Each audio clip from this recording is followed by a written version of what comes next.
জি জি, আমরা ভালো আছি। 1 মিনিট, এই তোমার বাবা আসতেছে, কিছু আনতে হবে? মুরগি, খাসি, ইলিশ মাছ, দই, রসমালাই আনলেই হবে। হ্যালো শ্বশুর মশাই, এইগুলো নিয়ে আসলেই হবে। এইগুলো আমার বাপ আনবে কেন? আবে যখন তোমার বাপ, আনবো কি আমি? তোমার মতো জামাইরে ঝাঁটা দিয়ে পিটানো উচিত। আমার আর চাই নাই সম্পর্ক, ব্রেকআপ, চলে যাচ্ছি আমি। আইভি, আমি 1 থেকে 3 গুনবো, তুই যদি না ফিরে আসিস তাহলে সারা জীবনের মতন ব্রেকআপ। 1 2 4।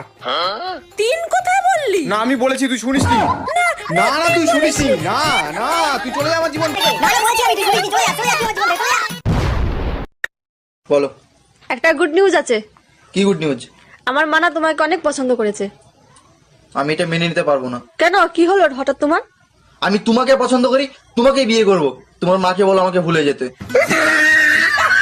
ও সোনা, বিয়ের আগে তুমি আমাকে ভালোবেসে কত নামে ডাকতে, আমার রসমালাই, রাবড়ি, দই বড়া। কই এখন তো আর ওই সব নামে ডাকো না। দুধে তৈরি করা জিনিস আর কতদিন টাটকা থাকবে বলো?